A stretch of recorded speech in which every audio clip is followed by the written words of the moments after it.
से एक नई कहानी प्रस्तुत है। मुझे लगता है कि किसी भी बात को समझाने के लिए कहानी सबसे सटीक माध्यम है। इसमें कम शब्दों में बहुत कुछ कहा जा सकता है, इसलिए जनजीवन में यह सबसे ज़्यादा लोकप्रिय है। पहले कहानी का उद्देश्य उपदेश देना और मनोरंजन करना माना जाता था, लेकिन आज कहानी मानव जीवन की भिन्न भिन्न समस्याओं और संवेदनाओं को व्यक्त करती है। तो चलिए अपनी कहानी शुरू करते हैं। कहानी का शीर्षक है चार साथी। एक व्यापारी था, उसकी 4 पत्नियां थीं। वह अपनी चौथी पत्नी को बहुत प्यार करता था और उसकी हर इच्छा पूरी करता। अपनी तीसरी पत्नी को वो अपने मित्रों से बड़े गर्व से मिला था, लेकिन व्यापारी को डर था कि कहीं वो उसे छोड़ नहीं जाए। उसे अपनी दूसरी पत्नी से भी बहुत लगाव था। जब भी व्यापारी को कोई समस्या होती तो वह अपनी दूसरी पत्नी की ओर देखता। वह उसकी पूरी मदद भी करती थी और मुसीबत से बाहर भी निकाल लेती।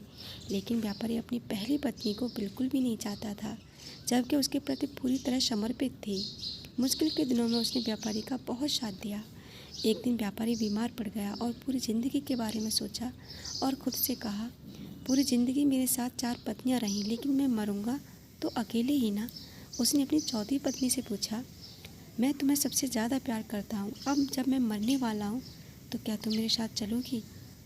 चौथी पत्नी ने साफ मना करते हुए कहा कि मैं तो तुम्हारे मरने के बाद एक पल भी तुम्हारे साथ ना रहूं।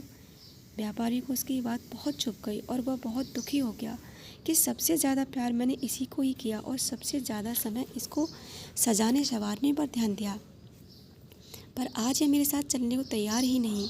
दुखी मन से उसने यह अपनी बात दूसरी पत्नी से पूछी, क्या तुम मेरे साथ चलोगी? तीसरी पत्नी ने कहा, कभी नहीं, मैं यहाँ बहुत सुखी हूँ और तुम्हारे मरने के बाद मैं किसी और की हो जाऊँगी।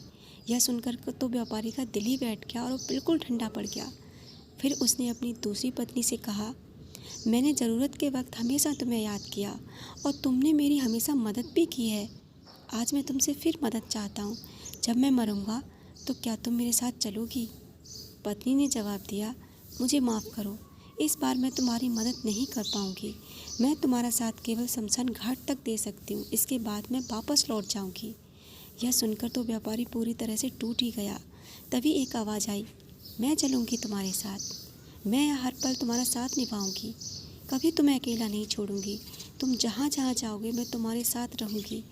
व्यापारी ने सिर उठाकर देखा तो सामने उसकी पहली पत्नी खड़ी थी। वह बहुत कमज़ोर हो गई थी। उसे देखकर व्यापारी को बहुत दुख हुआ। उसने कहा, मैंने तो कभी तुम्हारी ओर देखा तक नहीं, तुम्हारा ख्याल भी नहीं रखा।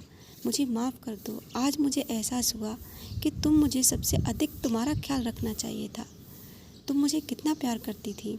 दरअसल हमारी ज़िंदगी में भी 4 पत्नियां होती हैं।